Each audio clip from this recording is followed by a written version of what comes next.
In Blade Runner, director Ridley Scott brilliantly blends two genres to create an intense story of man versus technology. A genre, according to Richard Barsham and David Monaham's Looking at Movies, refers to the categorization of narrative films by the stories they tell and the ways they tell them. Blade Runner combines science fiction, a genre focused on technology, the future, and the fate of humanity through characters, setting, and plot, and film noir, which is characterized by cynicism and action-based plots. Blade Runner opens by showing a mega city, filled with buildings at night as ominous weather is happening. It is set in the future, and that is immediately apparent.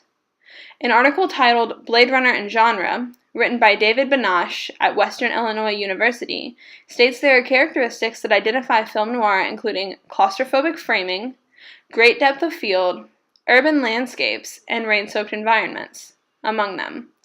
All of these are clear in the opening scene. Later in the article, it is discussed what defines a science fiction film. Among this list is temporal displacement, or being set in a time other than the present, the use of scientific or non-contemporary devices, such as the electronic billboard, not around in 1981, both of which are also present in this opening scene. As the film progresses, the plot also shows a mix of the genres. You have a cold, private, former police officer, Deckard, who is forced back into service to hunt four replicants who are seen as a threat, a common film noir plot with a twist on sci-fi. As the film progresses, you're introduced to one of the replicants, Pris, who poses as a poor, confused woman to get access to the replicant's maker and kill him, as she represents a femme fatale, another common theme in film noir. You find out that these four replicants are only trying to escape death, and your moral analysis begins to become obscured.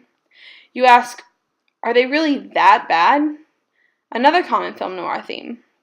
It seems as though this movie uses sci-fi to advance the primarily film noir plot. The movie is commonly discussed because of its use of both film noir and science fiction.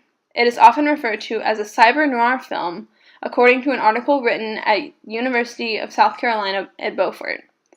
It uses a science fiction setting of future and implements the use of robot technology to drive its dark and cynical plot. It is beautifully done and it is obvious why it's one of the top 100 American films according to the American Film Institute.